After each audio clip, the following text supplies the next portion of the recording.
ওনার আদর্শের মূল্যায়ন নাই, ওনার জাতেরও মূল্যায়ন নেই আমাদের কাছে, ওনার আদর্শেরও মূল্যায়ন নেই। সত্য এটাই। ঘরের মানুষ যখন দেখতে না পারে তো বাইরের মানুষও দেখতে পারে না।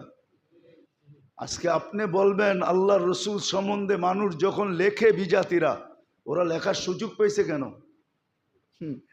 ওরা দেখে যদি এতই বড় কিছু হইতো তাহলে তো মুসলমানই মানতো। ওরা তো ওদের নবীকে মানে না, বিয়েতে মানে না, শাদিতে মানে না। ওনার আদর্শ তো ওদের কাছেই ঘৃণিত। নাইলে যুবক নেটে দেখে চুল কাটে কেন? মা বোনরা পর্দা ছেঁড়া ঘুরে কেন? ও পর্দা ছাড়লো কেন? পর্দা ছেঁড়া কি ওর দাম বাড়ছে? না দাম বাড়ছে? দাম বাড়ছে? হ্যাঁ, শব্দটা তো বলা যাইব না। দাম বাড়লেও বাড়ছে, দাম বাড়লেও বাড়ছে। কাদের কাছে?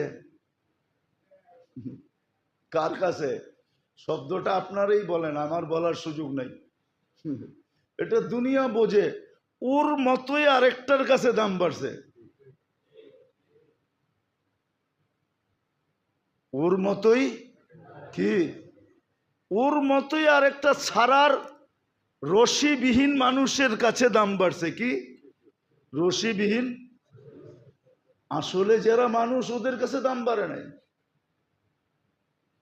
ওদের কাছে দাম যদি বাড়তো তাহলে তো ও সবকিছু বিলীন করে দিয়ে সাজায়া ঘরে রাখতো, যে তুই ঘরের জিনিস ঘরে সাইজা থাক।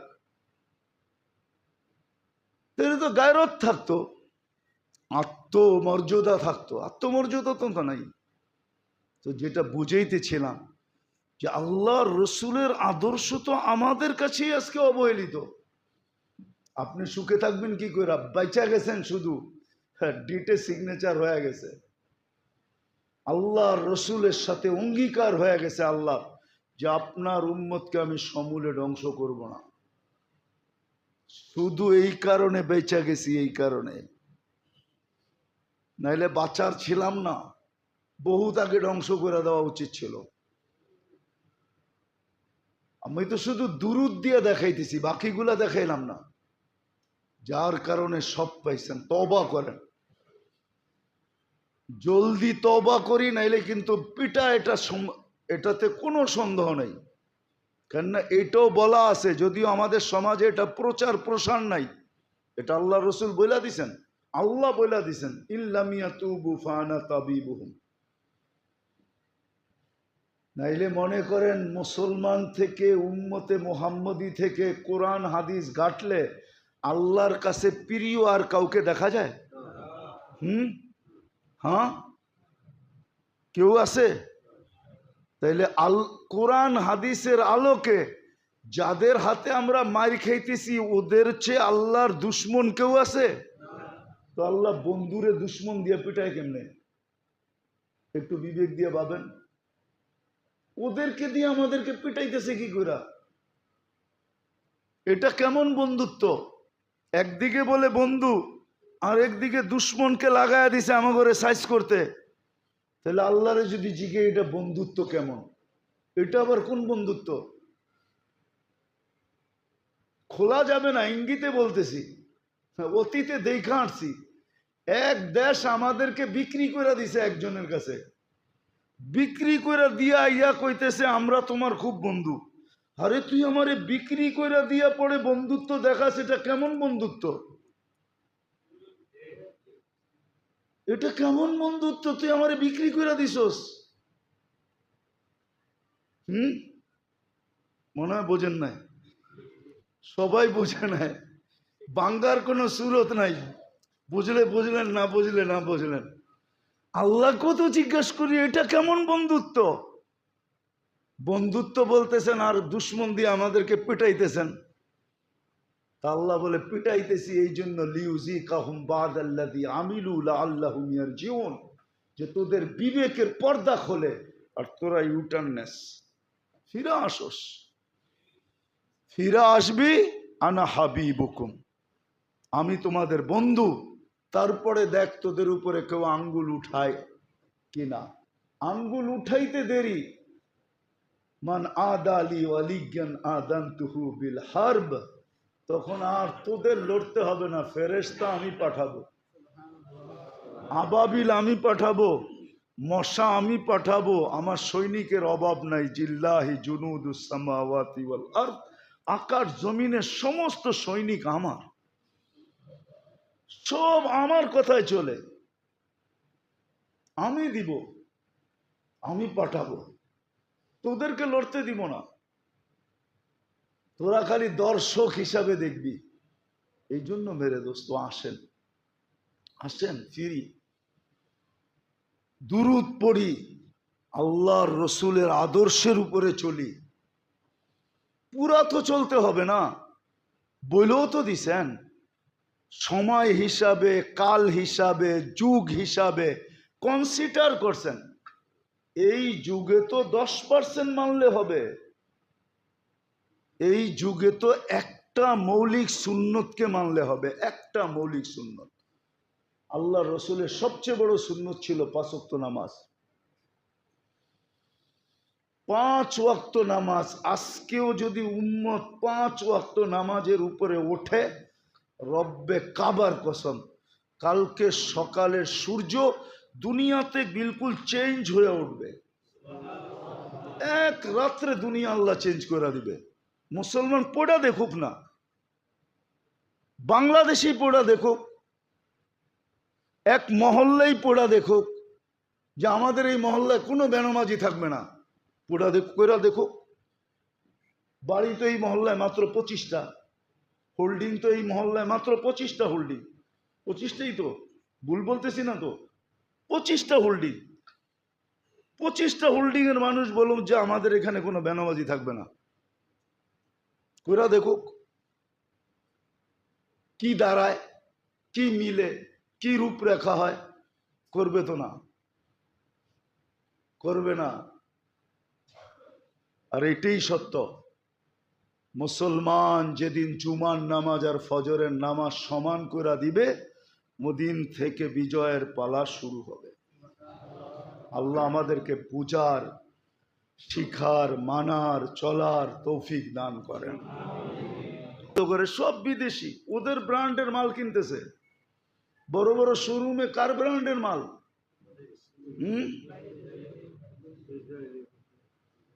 ওদের ব্র্যান্ডের কিনতেছে, নিজের দেশেরটা কিনে না। কেননা দেশেরটা কিনলে হয়তো মানুষ বলবে গরিব হয়ে গেছে মনে হয়, ট্রেডিশন নষ্ট হয়ে যাবে। উনি যে উন্নত হয়েছে এটা মাসে কি করে বুঝবে? অথচ সত্য এটাই। আপনি দেখেন, যুক্তি বুঝানোর জন্য বলতেছি, আমাদের ঘরে যত পুরান কাপড় আছে, ব্যবহৃত কাপড় আলমারিতে আছে, আমার তো বিশ্বাস 15 বছর কাপড় না কিনলেও মনে হয় কোনো অসুবিধা হবে না। এরকমও কাপড় আছে শুধু একটা প্রোগ্রামে পড়ছে, দেখা দিছে, কে লিগা ম্যাচিং ছিল, ম্যাচ করে কিনছে, সবাই বলছে এই বিয়াতে এইরকম পড়বো, তো ম্যাচ করে কিনছে, ওই দিন ব্যবহার হয়েছে, আর ব্যবহারই হয় নাই। না এরকম নাই আপনার ঘরে? 2, 4, 5 বছর চলবে না? হ্যাঁ যাবে। আমি তো কম বললাম মনে হয় ঢাকা শহর হিসাবে, এ তো গ্রামে হইলে ঠিক আছিল। আর এই 5 বছর যদি মুসলমান বলে সারা দুনিয়া যে আমাদের পুরান কাপড়, ব্যবহৃত কাপড় যা ঘরে আছে, এটা দিয়ে 5 বছর কাটায়া দিব, একটা সুতাও কিনবো না। আজকে যদি 200 কোটি মুসলমান বলে যে কিনবো না, দেখেন কালকে দুনিয়ার অবস্থা কি হয়। তুলা চাষা লাগো কি হয়, যারা তুলা ইনপুট করে সুতা বানায় ওগো কি হয়, যারা গেরে বানায় ওগো কি হয়, যারা ডাইং করে ওদের কি হয়, যারা ফিনিশিং করে ওদের কি হয়। সারা দুনিয়া লাল বাতি জ্বলে যাবে, খালি একটা আইটেম বলুক যে আমরা 5 বৎসর 200 কোটি মুসলমান কোনো কাপড় কিনবো না। দেখেন ব্র্যান্ড আলাদের চিৎকার কিরম বাইরায়। দেখেন না, দেখেন না কিরম চিৎকার বাইরায়।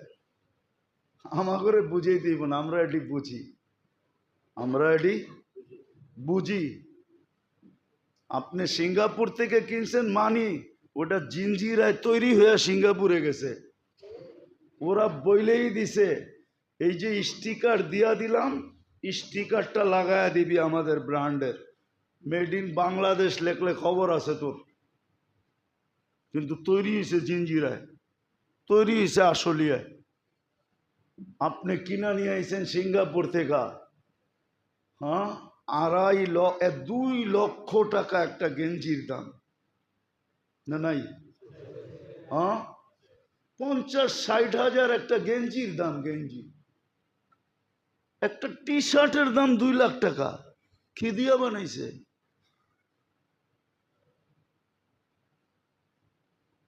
তো যেটা বুঝাইতেছিলাম, আজকে যে দুরবস্থা, প্রত্যেক মানুষের ঘরে দুরবস্থা, যারা দিনদার ওদের ঘরেও দুরবস্থা।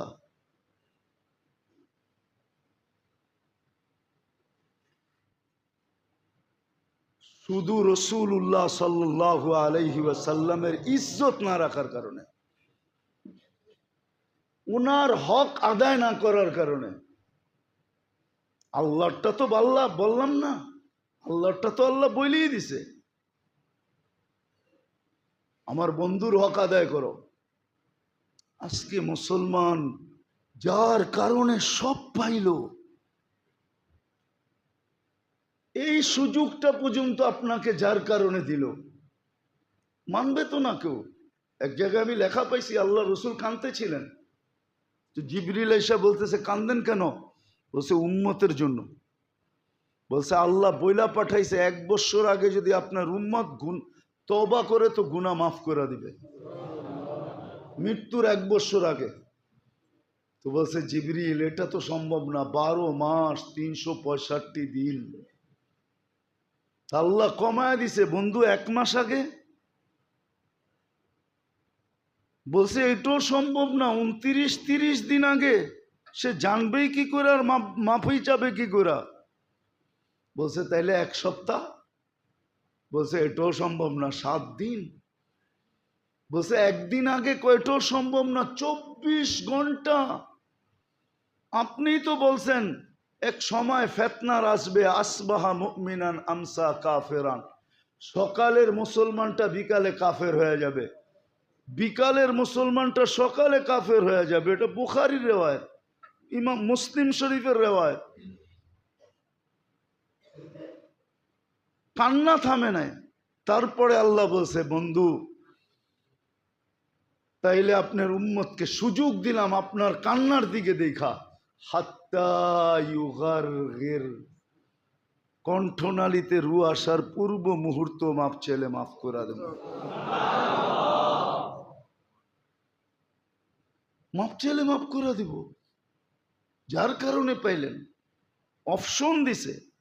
আপনি যদি উচ্চারণ করে মাপ চাইতে পারেন, উচ্চারণ করা, তাইলে তো মাফ করবেই। কিন্তু উচ্চারণ করার শক্তি নাই, মনে মনে চাইলেন তাও মাফ করবে। আরেকটা হলো সব বন্ধ হয়ে গেছে, তো আপনি যদি ইশারা দিয়েও চাইতে পারেন তাইলেও মাফ করে দিবে, এরকম দেখায় দিলেও মাফ করে দিবে। কেননা বোবা তো এরকমই দেখাইব, ঠিক না? বোবা কি দেখাইব? ইশারা দেখাইব না? এটা কি? আল্লাহ আল্লাহ এক, এটাই বোবা, লা ইলাহা ইল্লাল্লাহ, এটা হলো মাফ। যার কারণে এই সুযোগ পেলেন, একটু ভাবেন। উচিত উচিত কোনো কোনো ক্ষেত্র আসে মানুষ নিজেকে নিজে ভৎসনা দেয়, না না, নিজেকে নিজে ধিক্কার দেয়। না দেয় না? আসে, দুনিয়ার বহুত ক্ষেত্র আছে। নিজেকে নিজে কপালে হাত দিয়া কয় হায় করলাম কি। হ্যাঁ হয়, আছে, হাজারো ক্ষেত্র আছে। হায় করলাম কি, একটু চিন্তা করে দেখেন তো নিজের ব্যাপারে বলা উচিত কিনা যে হায় করলাম কি, হায় কি করতেছি। অথচ দুরুদের ভিতরে তো একটা জিনিস রাখা নাই। মুহাম্মদুর রাসূলুল্লাহ সাল্লাল্লাহু আলাইহি ওয়াসাল্লামের উপরে দুরুদ পড়ার ভিতরে হাজারো জিনিস রাখা আছে। দুরুদের ভিতরে দুনিয়া আখেরাত পুরাটা ঢুকানো রাখা আছে। এই জন্যই তো এক সাহাবী বলছিলেন, ইয়া রাসূলুল্লাহ কতটুক দুরুদ পড়বো? বলে তুমি সিদ্ধান্ত নাও। 4 ভাগের 1 ভাগ, দিনের 4 ভাগের 1 ভাগ। এখনো হয় নাই। অর্ধেক, এখনো হয় নাই। 3 ভাগ, এখনো হয় নাই। তাইলে 24 ঘন্টায় আমি দুরুদে কাটায় দিব। বলছে তাইলে হয়েছে, এখন হয়েছে। এখন যদি আপনি প্রশ্ন করেন দুরুদে সব কাটায় দিব, বাকিগুলা কি হবে? তা আল্লাহ রসুল এটাও বলছে, তুমি যদি আমার দুরুদের ভিতরে সব কাটায় দাও তো বাকি সব কিছু করা ব্যতীত তোমার মিলবে। সব প্রয়োজন তোমার এটা দিয়েই মিটবে। দুরুদে যে কি রাখা আছে আমরা জানি না। যদি কিছু রাখা না থাকতো তাহলে আল্লাহ এটা কোনোদিন বলতো না যে আমি বন্ধুর দুরুদ বন্ধ হইতে দিব না, আমি পড়তে থাকবো। ফেরেশতাদেরকে বলতেন না তোমরাও পড়ো, আমাদেরকেও বলতেন না তোমরাও পড়ো। যদিও আমি প্রশ্ন উঠায় দিছি যে আমরা তো একদিন শেষ হয়ে যাব, দুরুদ কি শেষ? তো বলছে ফেরেশতা পড়বে। আরে ফেরেশতাও তো একদিন শেষ হয়ে যাবে, কারণ আপনি লেখা রাখছেন ইন্নী কাতাবতুল মৌত আলা মান তাহতা আরশি। আরশের উপরে তো কোনো ফেরেশতা নাই, আরশের উপরে তো আপনি একা, আপনি বিরাজমান। ফেরেশতাও তো শেষ হয়ে যাবে, মৃত্যু এদের জন্য অবধারিত। তা আল্লাহ বলে পড়তে ছিলাম, পড়তে আসি, পড়তে থাকবো। আমার বন্ধুর দুরুদ এক মুহূর্তের জন্য বন্ধ হইতে দিব না। কত বড় মর্যাদা! আর যার কারণে সব পাইলেন, আর আপনি আর আমি দুরুদ পড়ি না। একটু চিন্তা করেন না। তাইলে ওই কথা সত্য হবে না কেন যেটা আমি প্রথমে বলছিলাম, যে মুহাম্মদুর রাসূলুল্লাহ সাল্লাল্লাহু আলাইহি ওয়াসাল্লামের নাম শুনলো আর দুরুদ পড়লো না, সে ভাবতে পারে যে আমার নামটা হতভাগাদের লিস্টিতে লেখা, ধ্বংসপ্রাপ্তদের লিস্টিতে লেখা, আর সিল মারা ধ্বংসপ্রাপ্ত। এই জন্য উচিত মেরে দোস্ত, উচিত শুধু একদল দিয়ে তো হবে না। এটা উম্মত যতক্ষণ পর্যন্ত 50% উম্মত এই অভ্যাসে না আসবে। আরব দেশগুলোতে অভ্যাস আছে, বহুত আরব দেশ বেশিরভাগই অভ্যাস। ওরা দেখবেন কথায় কথায় একজন আরেকজনকে বলবে সল্লু আলান নবী, আল্লাহ রসুলের উপরে দুরুদ পড়ো। আপনার লোকে একটু কাটাকাটি হয়ে গেছে, উচ্চ আওয়াজ হয়ে গেছে, বলবে সল্লু আলান নবী, নবীর উপরে দুরুদ পড়ো। ওদের অভ্যাস আছে, কিন্তু ওদেরকে দিয়ে তো হবে না। পুরা উম্মত যতক্ষণ পর্যন্ত অভ্যস্ত না হবে। আজকে আল্লাহ যে আমাদের উপরে নারাজ, আমি তো মনে করি শুধু এই কারণে নারাজ যে নবীর মূল্যায়ন নাই, মুহাম্মদুর রাসূলুল্লাহ সাল্লাল্লাহু আলাইহি ওয়াসাল্লামের মূল্যায়ন আমাদের কাছে নাই। সন্তান করে দাওয়াত দিলেই আমগো দাওয়াত হয়ে যাইব, ওরা খাইব না আমগো খাওয়া হয়ে যাইব। আল্লাহ তো এরকমই বুঝাইতেছে। অথচ নাম শুনলে দুরুদ পড়ে না। আমি এমনি বলতেছি না, ভিতরের ব্যথার কারণে বলতেছি। ব্যথা, কসম খোদার একটা বড় ব্যথা লাগে এটা। যখন দেখি যে নবীর নাম রসুল মোহাম্মদুর রসুল্লাহর নাম শুনলো আর মন বইরা দুরুদ পড়লো না, আল্লাহর নাম শুনলো, আল্লাহ শব্দ শুনলো,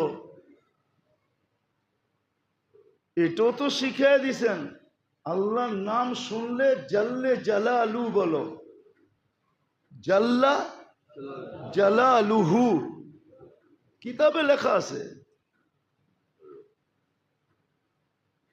আল্লাহও তো বলে না, অথচ আল্লাহ বললে তো 40 নেকি পেত।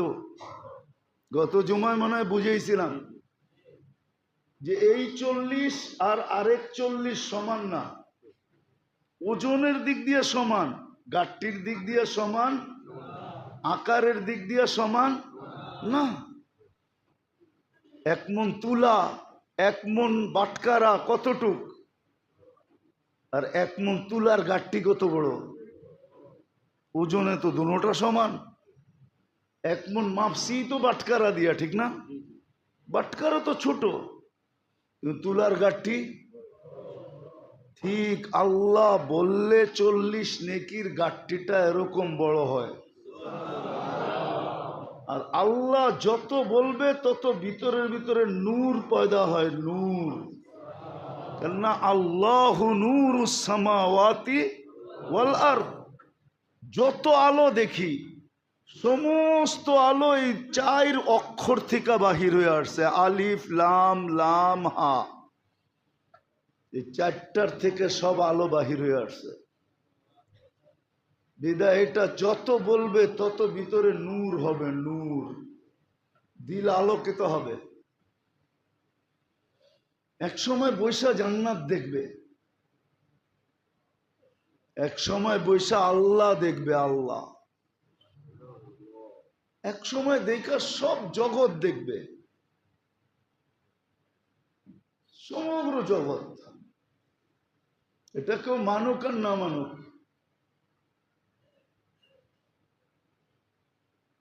ওই যে কিতাবে লেখা আছে, সত্য কি মিথ্যা জানি না, খিজির আলাইহিস সালাম একজন আল্লাহওয়ালাকে জিজ্ঞাসা করছে, বলো তো আমি কে, বলো তো খিজির কোথায়। তো একটু চোখ বন্ধ করে বলছে, সব জায়গায় ঘুরা তো দেখলাম কোথাও খিজির নাই, মনে হয় তুমিই খিজির।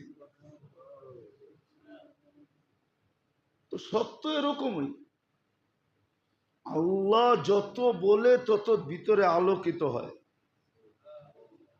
আল্লাহ যত বলে তো ভিতরের অন্ধকার বাহির হয়, আল্লাহ যত বলে তো ভিতরটা পরিষ্কার হয়, ঝং দূর হয়, ঝং, এইখানে ঝং লেগে গেছে, ঝং। তো যেটা বুঝাইতেছিলাম, যার কারণে সব পাইলাম, আমি তো একটা আটটা দেখাইলাম আপনাকে, একটা আটটা দেখাইলাম, যার কারণে গুনাহ করার পরে মাপ না চাইলেও মাফ করেন। কোরআন দিয়া দেখানো যায়, কোরআন দিয়া। আল্লাহ এই উম্মতকেই বলছে, ইয়াফু আন কাসীর, তোমাদের অনেক গুনাহ আমি এমনি এমনি মাফ করে দিই, মাপ চাওয়া ছাড়াই মাফ করে দিই। যার কারণে আপনি মুসাফা করলে গুনাহ জোড়া যায়, মসজিদের দিকে হাঁটলে সওয়াব লেখা হয় আর গুনাহ জোড়া যায়। যার কারণে পাইলেন আপনি উজু করলে উজু গুনাহ সব জোড়া যায়। কার কারণে পেয়েছেন? এইখানে বৈশা ওইখানে ঘর বানানোর সুযোগ যার কারণে দিল। আল্লাহ রসুল মেরাজ থেকে আয়েশা বলছে, ইন্না আরদাল জান্নাতি লাকিআন, শুনো জান্নাতের জমিন সব খালি পড়ে আছে। তো বলছি, ইয়া রাসূলুল্লাহ কি করবো? দখল করো। আপনি তো মানুষের বাড়ি দখল করতেছেন, রাস্তা দখল করেন, ঘাট দখল করেন, ঠিক না? নদী দখল করেন, নালা দখল করেন, ঠিক না? জমিন দখল করেন, দোকান দখল করেন, ফ্ল্যাট দখল করেন, বাড়ি দখল করেন। আল্লাহ রসুল তো শিখাইছে দখল কি করবা, জান্নাতের জমিন দখল করো। এইখানে বসে ওইখানে দখল করে কেমনে? আমি পদ্ধতি নিয়ে আসছি, তো শিখায় দিছে সুবহানাল্লাহ আলহামদুলিল্লাহ ওয়ালা ইলাহা ইল্লাল্লাহ আল্লাহু আকবার পড়তে থাকো, জান্নাতের জমিন দখল হইতে থাকবে। আবার কি দখলে তো কাগজ পাইতে কষ্ট হয়, কাগজ পাইতে কষ্ট হবে না, কাগজ রেডি হয়ে থাকবে, তোমার অপেক্ষা করবে কাগজ, তুমি গেলে কাগজ হাতে ধরায়া দিবে, এই যে এতটি দখল হইছে, এই যে দলিল পত্র। কার দ্বারা পাইলেন আপনি? কয়টা দেখামু আপনারে? শুধু সেঞ্চুরি না, কয়েক হাজার দেখানো যায়। এই উম্মত যা পাইছে সব নবীজির কারণে পাইছেন। আপনি যদি উম্মতে মোহাম্মদী না হইতেন, মোহাম্মদুর রসুল্লাহ সাল্লাল্লাহু আলাইহি ইসলামের উম্মত না হইতেন, তাহলে আল্লাহ আপনাকে কুদরতি হাত দিয়ে বাছাই করতেন না। আপনি তো বাছাইও হয়েছেন ওনার কারণে, হুয়া জিতাবাকুম, আপনি তো বাছাইও হয়েছেন ওনার কারণে। আপনি তো আল্লাহর জন্য নির্বাচিত হয়েছেন ওনার কারণে, কিন্তু ওনার নাম পড়লে, নাম শুনলে দুরূদ পড়ে না। আজকে কপালে যে আমাদের দুরবস্থা, একটা বৎসর হয়ে গেল ফিলিস্তিনের যুদ্ধ,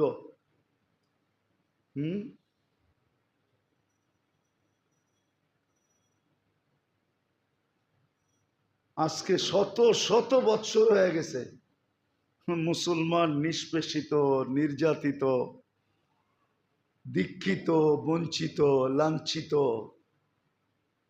অবহেলিত, শত শত বৎসর ধরে। আমি তো মাঝে মাঝে একা একা ভাবি যে কুকুরের তো দাম আছে, কিন্তু এই সমাজে তো মুসলমানের দাম নাই, এই দুনিয়াতে নাই।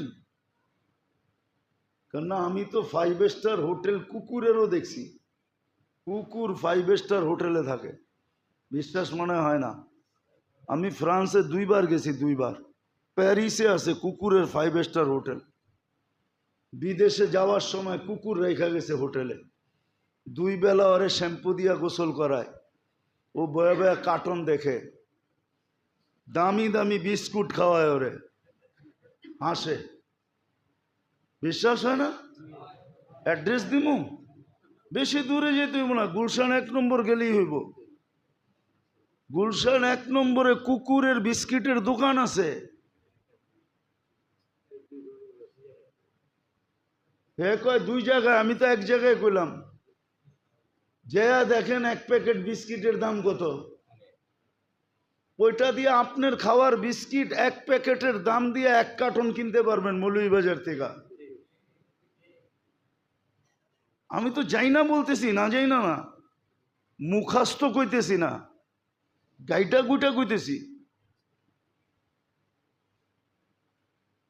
ওরে দামি দামি বিস্কিট খাওয়ায়, অথচ 40,000-এর উপরে লোক মারা গেল।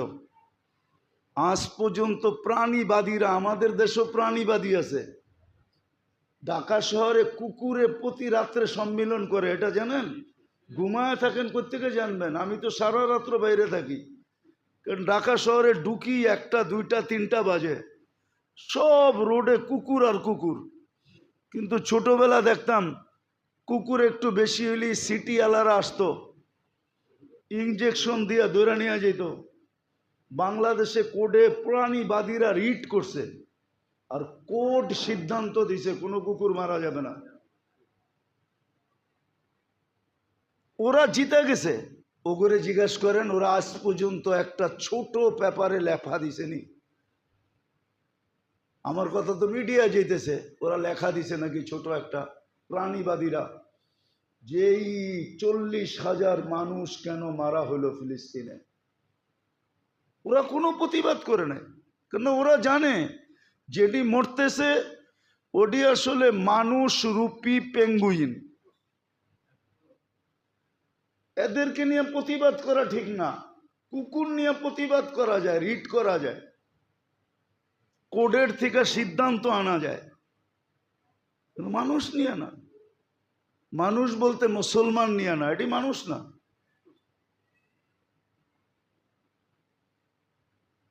তারপরও আমাদের বিবেকের পর্দা খোলে না এখনো। দেখবেন সব বিদেশি ব্র্যান্ড মারতাছে বয়া বয়া, ঠিক না? হয়তো ইহুদিরটা পছন্দ করে, নাইলে খ্রিস্টানেরটা পছন্দ করে, নাইলে আরেকজনেরটা পছন্দ